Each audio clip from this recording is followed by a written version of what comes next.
I Asked, Sam Carner, and Derek Gregor told.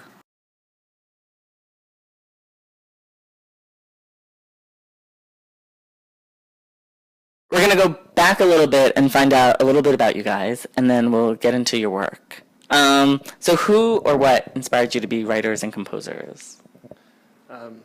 For me, I guess my first influence was some Mozart operas that I saw. My parents took me to see a lot of stuff when I was a kid. So I saw some theater, but mostly it was like Mozart operas. And then I was like 6 or 7, and I decided I wanted to kind of write the music for a theatrical kind of world with sets and costumes and all that drama happening, and to be able to do the music to it. So then I'd see symphonies and stuff, and then I felt it was always missing like a whole bunch of elements. So I think that's probably what got me hooked on writing for theater. I guess my parents took me to see Andy Get Your Gun when I was about 5 or 6 at a local summer stock theater, and took me to see lots of shows, and sang me lots of old songs from the 20s and 30s, and I think just got that in my ear from an early age. And who haven't you guys worked with that you would like to? Bette Midler, I think. No, seriously, because I saw this Barry Manilow kind of talkback thing recently that Jason Najum from Prospect Theater, he's the casting director for Unlocked, and he sent out an invite for all these young writers. So I saw that, but he was telling a story about Bette Midler, which was kind of unbelievable. So I don't know. I mean, I think many of the people that I would most like to work with are probably dead, but of the of the living, I'll tell you one thing. I would love to work with Anna Kendrick again. I worked with her when she was very, very young, and I was very young. We grew up in the same, basically the same town in Maine. And so she was actually in some of the first shows that I wrote when she was like 10, and then did another thing. We did another thing together when I think she was about 16, and I would love to work with her again.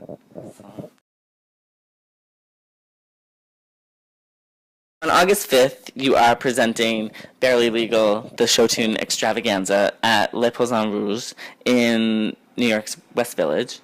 So how did you guys come up with the idea to have this concert and to have a contest to select the performers? Originally, it just came from the fact that there were all of these kids that started doing our songs and performing them and putting the videos up on YouTube. And we started finding all of these performances.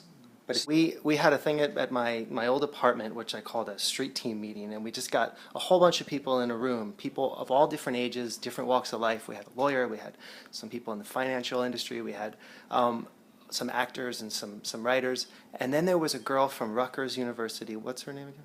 Alice Hayfully. Alice Hayfully. And she said, you guys should do a concert where you invite a whole bunch of college kids, and then when they disperse, they'll just go spread the word. So she basically laid out the whole concept.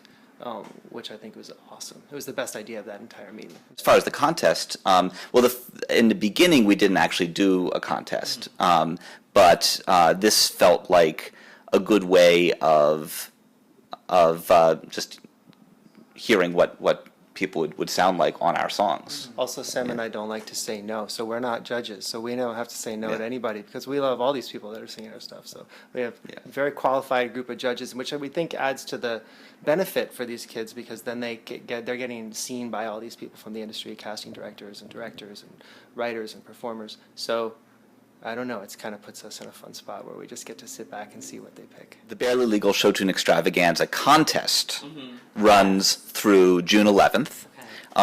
It's totally free to enter. And in fact, there are 4 songs that we give away for free. And then if people want to use other songs of ours, that's they can get a rebate on those with a special code. All of the information is available on www.candgbarelylegal.com/contest. That's cngbarelylegal.com/contest. And again, the contest runs through June 11th. All you need to do to enter is videotape your performance of any song of ours and send it in. And that's it. Yeah. Awesome. And when is the winner selected? The winners will be selected by June 25th. With having all these students perform your music, what's it like to watch them interpret your music and give their own take on it? And what does it mean to you that all these people want to apply and try to be part of the show? It really feels like you have traction when you have people doing your stuff, and I think that's kind of what our basic goal is to have work done out in the world by performers. So when these young performers do our stuff, they're giving us that amazing compliment. It's always astounding just to see that someone is across the country is doing your songs. And we learn a lot from it too. Yeah. I mean, we've taken things that we see and kind of tried to see if we can incorporate that into some of the phrasing, or sometimes it even makes its way onto the page.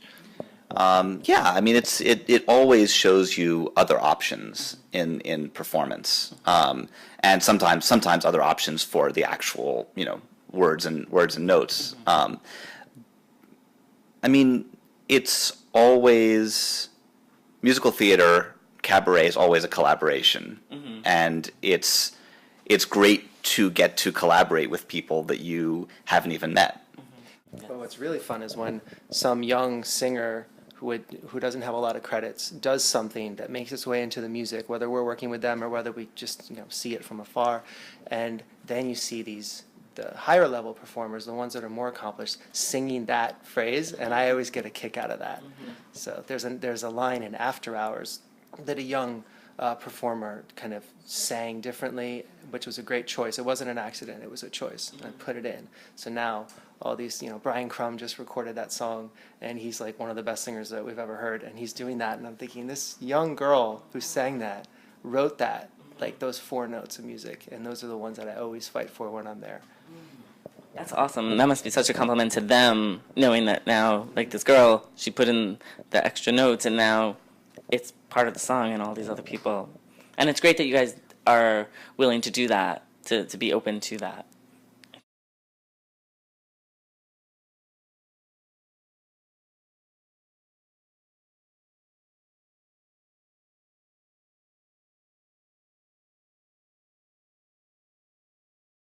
Thanks for watching. For more Call Me Adam, visit callmeadam.com or follow me on Twitter at callmeadamnyc or facebook.com/callmeadamnyc.